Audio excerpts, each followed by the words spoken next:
விருதுநகர் மாவட்டம் ராஜபாளையத்தில் நித்யானந்த தியானபீடத்திற்கு சொந்தமான சொத்துக்களை அபகரிக்கும் இந்து விரோத செயலை தடுக்க இந்துக்கள் ஒன்று கூட வேண்டும் என நித்தியின் சீடர்கள் பூர்வகுடி இந்துக்களுக்கு கோரிக்கை விடுத்துள்ளனர். 1000 ஆண்டு இனப்படுகொலையின் நிழலில் கைலாசத்தின் பூர்வகுடி இந்துக்கள் 1000 ஆண்டுகளுக்கும் மேலாக கைலாசத்தின் புனித மக்கள் தங்கள் தெய்வங்களையும் கோயில்களையும் இன அழிப்பு பெருந்துன்பத்திற்கு எதிராக காத்து நிற்கின்றனர். தமிழ்நாட்டில் இந்த போர் மிக கடுமையாக உருவெடுத்தது. ஒரு பேராசை நிறைந்த நில மாஃபியா தலைவன் கணேஷ் மற்றும் அவனது குண்டர்களால் ராஜபாளையம் அடுத்த சம்சிகாபுரம் மற்றும் சேத்தூரில் உள்ள பொது அறநிலைய நிறுவனமான நித்யானந்த தியானபீடத்திற்கு சொந்தமான கோவிலை கைப்பற்ற முயன்றனர். இந்த கோயில் துறவியர்கள் 20 ஆண்டுகளாக கரிம விவசாயம், இலவச தியானம் மற்றும் யோகா வகுப்புகள், ஆன்மீக ஆலோசனை மற்றும் சமூகத்தை உயர்த்தும் கோயில் சடங்குகள் உள்ளிட்ட பல சமூக ஆன்மீக மத சேவைகளை செய்து வந்துள்ளனர். இதற்கிடையே கணேஷ் என்பவர்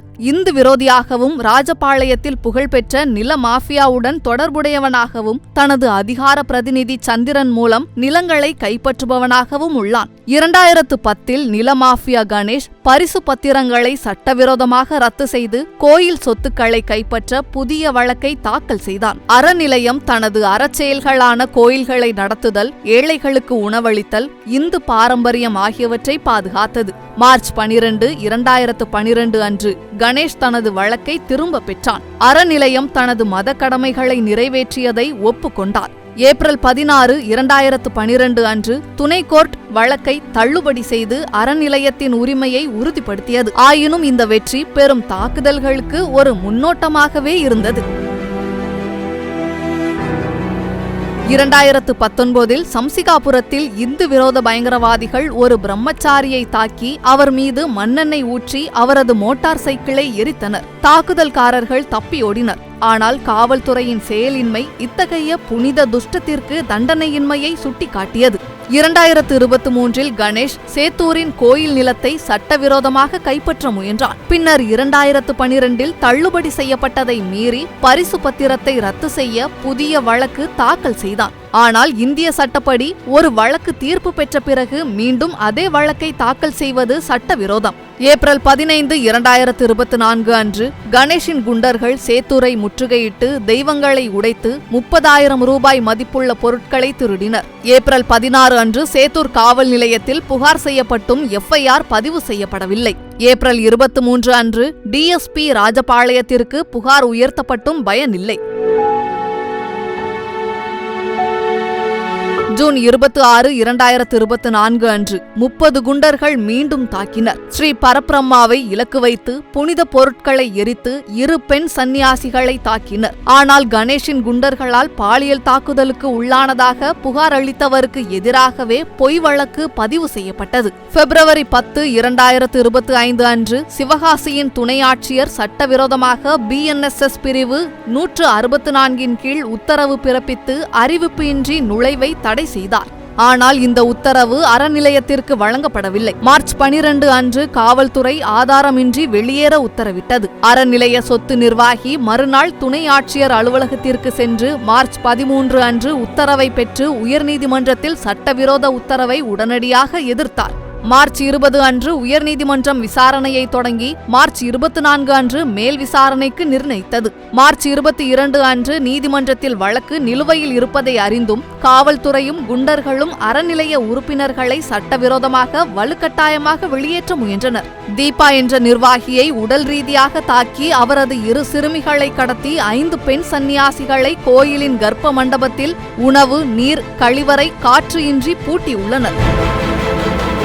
மார்ச் 23 அன்று குடியிருப்பாளர்களை காவல் நிலையத்திற்கு இழுத்து சென்று பெண் சந்நியாசிகளின் கழுத்தில் இருந்த ருத்ராட்ச மாலைகளையும் தோள்களில் இருந்த பூநூல்களையும் திருமணமான பெண்ணின் மாங்கல்யத்தையும் அறுத்து அவர்கள் சொத்திற்கு அந்நியர்கள் என்று பொய்யாக ஒப்புதல் அளிக்கும்படி மிரட்டி கைது செய்தனர்.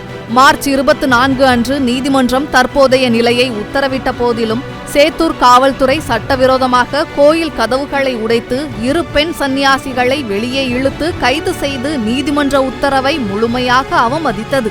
மார்ச் 25 அன்று இந்த அட்டூழியங்களை விவரிக்கும் அறநிலையத்தின் பிரமாண பத்திரம் துணை ஆட்சியரின் உத்தரவுக்கு முழுமையான தடையை பெற்றது. இருப்பினும் 2 சிறுமிகளின் இருப்பிடம் தெரியவில்லை. சட்டவிரோதமாக கைது செய்யப்பட்ட 8 அறநிலைய உறுப்பினர்களின் FIR அல்லது ஜாமீன் உத்தரவு குறித்த ஒரு காகிதத்தை கூட பெறவில்லை. தெய்வங்களுக்கான புனித போர். இது துன்பத்திற்கு எதிரான தற்காலிக போர் அல்ல. இது 1000 ஆண்டுகளாக தொடரும் போர். இந்த மதத்தின் புனித மையமான நம் தெய்வங்களை காக்கும் இரத்த உறுதிமொழி. 1670இல் ஸ்ரீரங்கத்தில் 20,000 வைஷ்ணவர்கள் வீழ்ந்தனர். முகலாயர்களிடமிருந்து ரங்கநாதரை காக்க அவர்களின் உயிர்கள் கோட்டையாக நின்றன. அதே போன்று நாங்களும் பரமசிவத்தின் மூர்த்தியை காக்க எங்கள் மூச்சை பணயம் வைக்கிறோம். பரமசிவமும் அவரது உயிருள்ள அவதாரமான பகவான் நித்யானந்த பரமசிவமும் எங்களை காக்கின்றனர். நாங்கள் அவரை காக்கிறோம். ராமர் எங்களை காக்கிறார். ஆனால் நாம் ராமலல்லாவை மட்டுமே காக்க வேண்டும். தெய்வம் எங்கள் தொலைபேசி, கடவுளுடனான உணர்வு இணைப்பு. இது பேசாத கல் அல்ல, மாறாக நித்தியத்தின் துடிப்பு மூலம் தெய்வீகம் பேசும் உயிருள்ள கம்பி. ஓ இந்துக்களே, இந்த இணைப்பை யார் துண்டிக்க துணிவான்? சத்ரபதி சிவாஜி மகாராஜ் 1664இல் சூரத்தில் புயலென தாக்கி விட்டலின் தெய்வத்தை அவுரங்கசீப்பின் பிடியிலிருந்து தனது வாளால் மீட்டார். சம்பாஜி மகாராஜ் 1684இல் துல்ஜாபூரின் புனித மீறல்காரர்களை வெட்டி பவானி மாதாவின் குரலை பாதுகாத்தார். 1689இல் அவரது இரத்தம் அந்த உறுதிமொழியை முத்திரையிட்டது. நாகசாதுக்கள் 1664இல் காசியில் அப்தாலியின் படையை எதிர்கொண்டு விஸ்வநாதரின் தெய்வீக அழைப்பை தங்கள் முச்சூலங்களால் காத்தனர். அவர்களின் உடல்கள் தியாக கோட்டையாக நின்றன.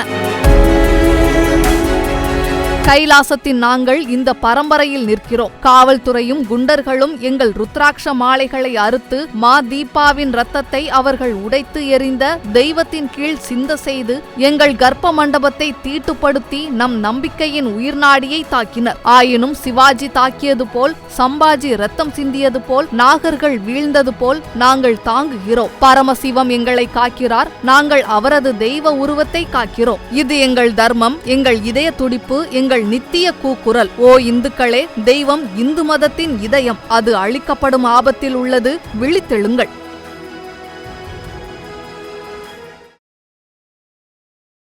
செய்திகளை உள்ளது உள்ளபடி தெரிந்து கொள்ள ரெஃப்ளெக்ட் நியூஸை சப்ஸ்கிரைப் பண்ணுங்க.